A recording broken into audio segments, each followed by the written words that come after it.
यहाँ पे किसी का मनमानी नहीं चलेगा, यहाँ सीट बेचना नहीं चलेगा, यहाँ जो है कि करोड़ों करोड़ में यहाँ सेटिंग गेटिंग नहीं चलेगा।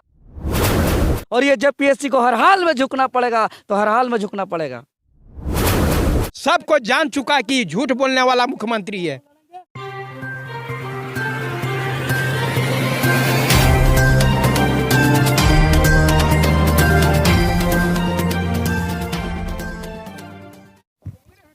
नमस्कार, मैं महक मिश्रा स्वागत करती हूं आप सभी का फ्रंटलाइन झारखंड न्यूज़ पे। एक बार हम फिर से पहुंच चुके हैं जेपीएससी आंदोलनकारियों के पास, जहां 7वें पीटी रिजल्ट के बाद से ही ये जो आंदोलन है वो लगातार चल रहा है जेपीएससी अभ्यर्थियों द्वारा।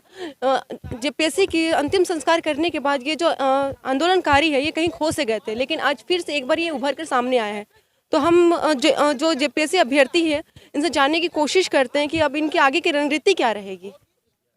जेपीएससी के अंतिम संस्कार करने के बाद तब कहीं खो से गए थे, फिर से आप लोग का ये जो आंदोलन है फिर से सामने उभर कर आया है, क्या कहना चाहेंगे इसके बारे में? हम खोते तो आज राजनीतिक उठक बैठक नहीं होता। आज जो देख रहे हैं राजनीतिक हलचल पैदा कर दिए हम लोग, राजनीतिक उठक बैठक हो गया है, ये नहीं होता।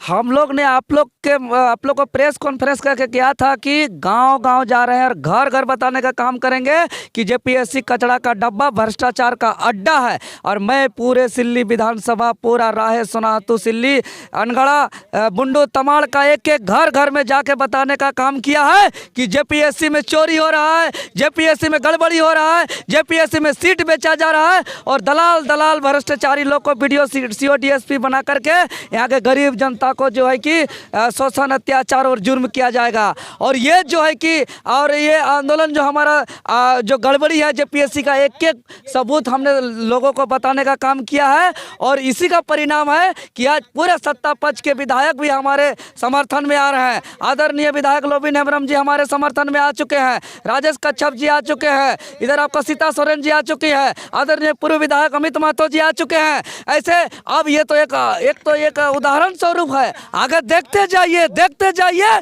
हम बोले हैं ना, ये हम आंदोलन कर रहे थे, हमारा आंदोलन को जब दबाने का प्रयास किया जा रहा था, हमें आवाज़ को दबा करके तब हमने कहा था कि आप हमें सांप बन के डोसने की कोशिश मत कीजिए, हमें एफआईआर, हमें जेल और हमको केस मुकदमा करके आप हमारा आवाज़ को नहीं दबा सकते हैं। अगर आप हमें सांप बन के दबाने का कोशिश कीजिएगा तो आपको मैं नेवला बन के काटूंगा। और ये स्वरूप आज देखने को मिल रहा है। और मैं अभी भी कहता हूँ मुख्यमंत्री महोदय को, आप तत्काल 7वीं जेपीएससी रद्द कर दीजिए, अन्यथा जो है कि आपको मैं जो घोषणा किया वो होगा। और ये जो भी आसपास देख रहे जो आप खबर, ये आगे जाकर के पूरे 81 विधानसभा में ये बहुत जल्दी ये खबर अलग अलग जगह से आने वाला है। ये मैं दावे के साथ कह रहा हूँ, क्योंकि ये लड़ाई सच का लड़ाई है। ये लड़ाई संघर्ष जो है कि हम लोग का यहाँ के छात्रों के न्याय को लेकर के है। यहाँ का जो है कि जो गैंग बना दिया है झारखंड में, लूट घसोट का, सीट बेचने का, भ्रष्टाचार करने का, इस गैंग को खत्म करने का हमारा संघर्ष है। इस गैंग को लड़ाने का हमारा संघर्ष है।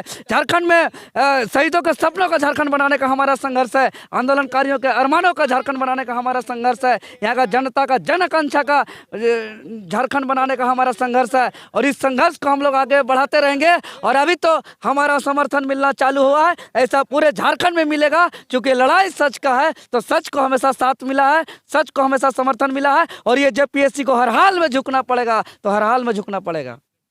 आपकी अब आगे की रणनीति क्या रहेगी?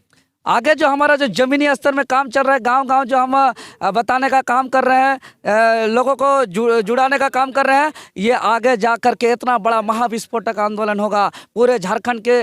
देखिएगा, यही हक अधिकार का जो हमारा संघर्ष है, पूरा चक्का जाम हो जाएगा। यहाँ का पत्ते और पेड़ पौधे, चिड़िया को भी हम लोग उड़ना और हिलना डुलना बंद कर देंगे। यह राज्य में एक उसी तर्ज पे लड़ा जाएगा जिस तर्ज पे हमारे पूर्वजों में लड़ा है। अलग झारखंड का राज्य जिस तरीके से लड़ा था, आज़ादी का आंदोलन जिस तरीके से लड़ा गया था, उसी स्वरूप में बिरसा मुंडा, सिद्धू कानू, नीलांबर पीताम्बर, फूलो जानो, चांद भैरव सहित निर्मल महतो, विनोद बिहारी महतो ने जो लड़ाई लड़ा था, वही लड़ाई का इतिहास हम लोग फिर से दोहराएंगे। और ये हमारा आंदोलन को सदा झारखंड के इतिहास में स्वर्ण अक्षरों में एक समय याद रखा जाएगा, ये मैं दावे के साथ कह सकता हूँ।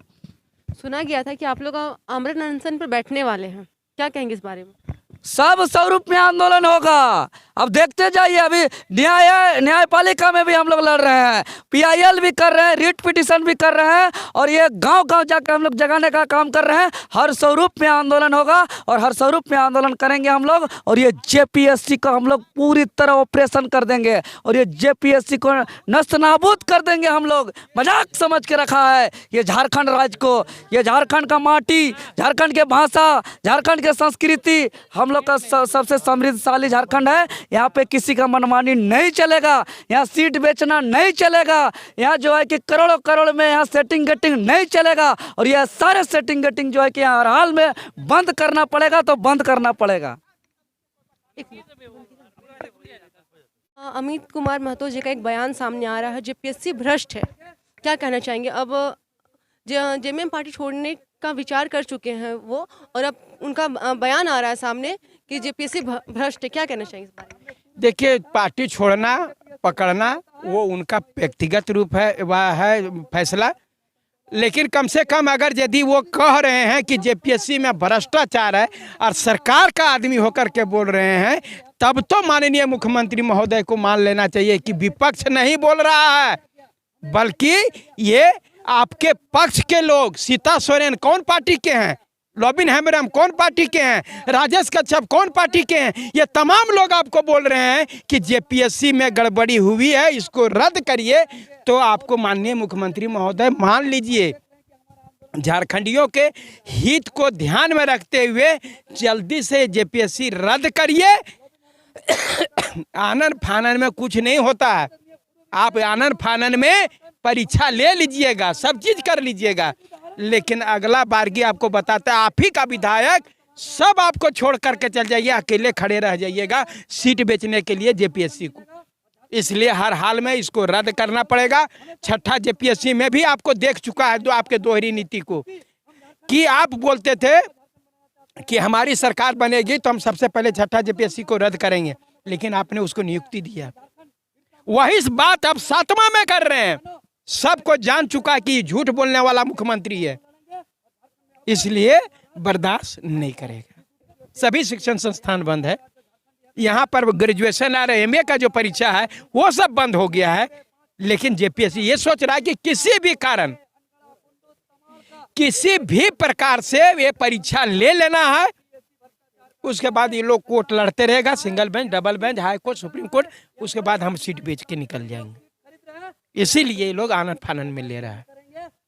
हाँ बताइए, सुना जा रहा है कि जो मेंस के जो अभ्यर्थी है वो लोग एप्लीकेशन लिख रहे हैं कि परीक्षा को पोस्टपोन किया जाए, क्या कहना चाहेंगे इस बारे में आप? देखिए, कोविड का अभी एक्ट लगा हुआ है और सभी तो हताहत हैं और डरे हुए भी हैं कि बाहर से जो छात्र आएंगे उनका क्या होगा, वो संक्रमित होंगे तो ये भी होंगे, और एक परीक्षा लिखने के बाद अगर सेकेंड फेज में वो कोविड पेशेंट हो जाते हैं तब तो वो गए, फिर उनका फिर तो ख़त्म हो जाएगा कैरियर। तो थोड़ा सहानुभूति रखना चाहिए उन छात्रों के साथ, इनको भी, और वो भी हमारे संपर्क में है और वो बोल रहे हैं कि एग्ज़ाम को किसी तरह रुकवाइए, अभी वो आ रहे हैं। और जिस तरह का हमने अभी कोर्ट में रीट पिटीशन किया है, वहाँ पे जज साहब का जो आया हुआ है कि अगर सच्चाई पाई जाती है कि आरक्षण के साथ छेड़छाड़ किया गया है तो ये मेंस होने के बाद भी रद्द होगा। तो ये बहुत बड़ा एक जज साहब का बोला गया वक्तव्य है और ये होगा, क्योंकि ऐसा किया गया है। इन्होंने एफिडेविट में इनको ये लिखना पड़ेगा कि हमने आरक्षण दिया है, तो ये मेंस तो ऐसे ही रुक रहा है। तो थोड़ा सा हम लोग का जो आज का रणनीति है कि वैसे छात्रों को हम समर्थन करना चाहते हैं जो मेंस लिख रहे हैं, और इस कोविड के समय में उनको थोड़ा राहत दिया जाए। सारे परीक्षाओं को रोक दिया जा रहा है, लेकिन मेंस की परीक्षा है उन्हें नहीं रोका जा रहा है कोविड की वजह से, क्या कहना चाहेंगे? जी, इनका JPSC का हमेशा से रहा है कि आगे आगे बढ़ते जाइए, एक एक कदम बढ़ाते जाइए, हम कोर्ट से सहानुभूति ले लेंगे। अभी एग्जाम ले लेंगे मेंस का, ये बोलेंगे सर ये हो गया इस बार, अगले बार से ऐसी गलती नहीं होगी। इनका शुरू से है, छठी JPSC हो, 5वीं JPSC हो, हमेशा देखिए बिहार, उत्तराखंड, आपका पंजाब और अभी UP, इन्होंने सारे एक्सटेंड कर दिए अपने एग्ज़ाम के डेट को कोविड को लेके। तो इनको भी ये देखना चाहिए और करना चाहिए, मैं यही बोलना चाहूँगा।